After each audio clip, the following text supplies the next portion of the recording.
Hi everyone, it's Chelsea from Little Mountain Ranch. Welcome back to my channel. Today we are going to be doing a bunch of work in the garden, but before we get to that, I thought I would take you on a quick tour around the farm and show you what we've been up to in the last couple of days since you saw us last. Right now we are down in the greenhouse with all of my plant starts that are just getting huger by the moment. The plan to remedy this situation, because they just cannot stay in here for that much longer before they're going to start suffering for it, is to get them moved out to the high tunnel a couple weeks earlier than I did last year. And I have a couple of plans for how I'm going to deal with the fact that we're still getting below freezing temperatures at night. But we'll talk about that when we do that video and we get all of the plants planted in there in probably a couple of days. So let's get you onto my other tripod and we will head out and I'll show you what we have going on the farm. Okay, it's also extremely bright and beautiful, super sunny and gorgeous day. The first thing that we'll do is head down to the forest garden and I'll show you what I ended up doing with that gooseberry I was talking about in my last video. The question was whether I should prune it back or not, and the overwhelming consensus was that I should. What I ended up doing was going down to 8 of the healthiest looking stalks. What I learned about these is that they grow their fruit on the old wood and that it is best to keep a lot of air circulation so you don't end up with disease. So this is what I've done. I should have done it back when the plant was dormant, back at the beginning of March would have been a better choice, but I didn't, so I did it now. We did get the top bed of the forest garden all grass pulled and have great hopes of getting that all really well mulched. It's bone dry here right now, so I am actually going to have to water the forest garden and also water my garlic patch, which is along here, because we haven't seen rain in weeks and it's been sunny and beautiful like this, but that dries out the soil like crazy. We got our summer pasture set up with our hot wire, as you can see here, for the horses and the cows. Come here, sweetie. This is Moonstorm and Freya over here. Hi, honey. How are you doing? That's it, girl. Good girl. Hello, Missy. How are you? You coming back up?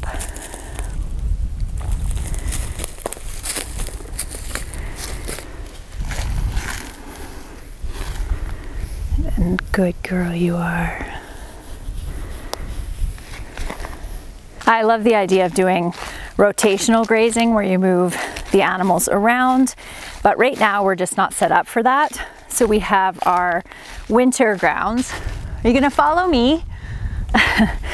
And then our summer pastures. So everybody's on the summer pasture now. Hay is just starting to grow on the field, so I need to get out with the tractor and get the fields all harrowed. Oh, I better go back through the fence this way. Horses are extremely respectful of hot wire. They usually touch it once and that's it. Cows usually take a little bit more training, but not much, and all of our cows are trained to it. I haven't checked on our broody duck yet today to see whether she has hatched out her babies yet or not. We do have a new mama hen, however. She hatched out 4 little chicks, and I'll bring you down and show you them. It's all right, mama. So these are her eggs that she has. What's happening, Mom? Don't worry, I'm not gonna touch your babies. We'll leave her alone. She doesn't seem very impressed with me being there. Oh good, she's getting back on her nest.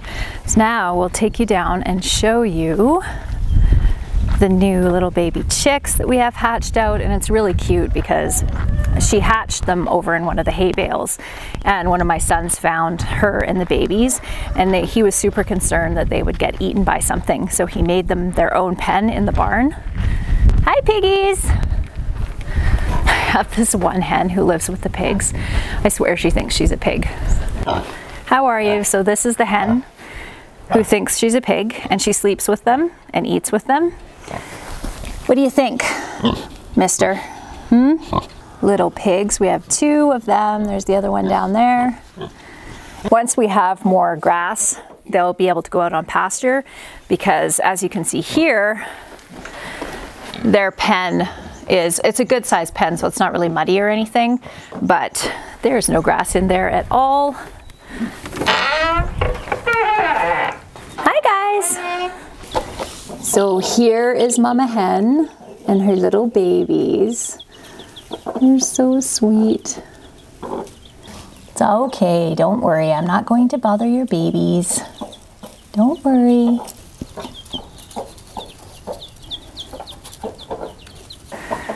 So sweet. And then we have these 3 little silky babies who just continually escape from the pen. Hello. Go in, go in, go in. Go on, in you go. That's it. In you go. My 5-year-old daughter bought these 3 little hens from one of our neighbors, and silkies are one of the friendliest chicks, and they're also really excellent moms. I think I'll keep this door open. Those silky hens just came right back out again. Guys, seriously. See what I mean? There she is, laying down with the pigs. She's just decided she's a pig, and that's the way that it is, and I'm not going to argue with her about it. She can live with the pigs if she wants. I have had pigs before that like to eat chickens, but these ones are pretty nice.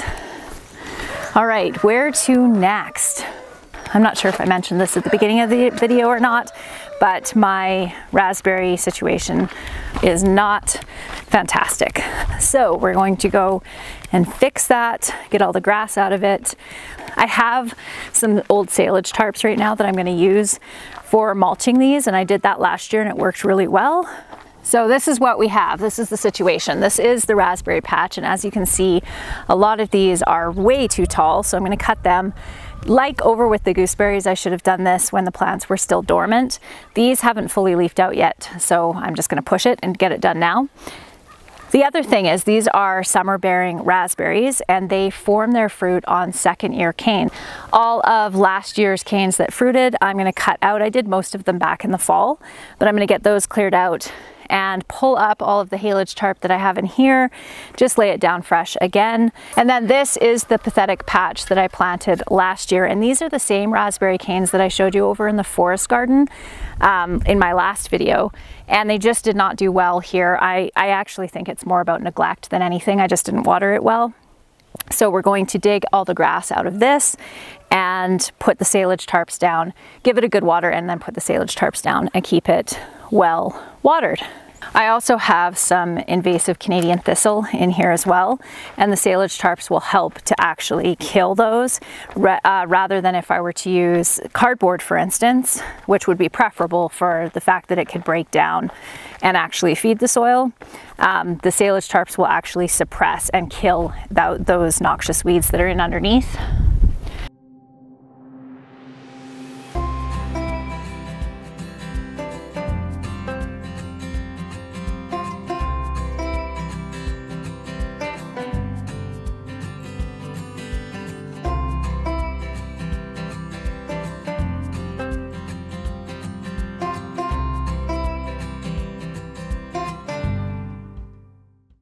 All right, I have it all thinned out. It is looking much better. The silage tarps are laid back down. So my plan is that as soon as my compost is ready, and I'm going to do a video on that probably next week, I will compost where the plastic is not really thickly all over the plants, and then that will help retain moisture. But I have something to show you that is very exciting that I just saw as I stepped over into the asparagus patch. Look, there's asparagus coming up. It's so exciting. I love asparagus so much. So I've set the sprinkler up here because it's so dry. And the sad part about doing that is that it's going to water all the grass, and the grass is going to get way worse. I've talked about this in years past. I battle with grass in my asparagus patch every single year. I burnt off all of the grass a couple of weeks ago, but it's of course all coming up again. So I've still been playing around with the idea of actually digging up all the crowns and moving the asparagus patch in the fall and putting it into raised beds that would be easier to stay on top of the grass with, but I haven't gotten around to that yet. And I don't know if this will be the year because I have so much going on this year. The last thing we have to do is to finish getting the grass out of here and lay all the plastic down here, and then this part will be done as well. This is something I've been meaning to do now for weeks, so I'm glad to get it done. It definitely does not look very attractive, but it's going to keep the grass down, and right now I am at war with the grass. So anything I can do to get rid of it is what I'm going to do.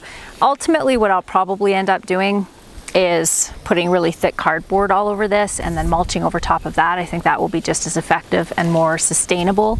These silage tarps we've actually had around for a really long time, and they all have holes in them and stuff, so I'm just repurposing them this way. The last thing that I have to do today is get the garlic, all the mulch pulled away from the garlic. Somebody was telling me that one of the challenges that they had with using grass mulch like this was that it was too moist in underneath. Let's see, can we find some garlic in here? So my plan is to go along and just make this a little bit thinner and pull it away from where the garlic is coming up like this. And hopefully that will get ahead of that problem. All right, we are going to close off this video in here. I have a little bit of watering to do, and I've been asked quite a few times how I water. When everything needs a water, I'll come in here with my big nozzle sprayer and I'll just spray everything down.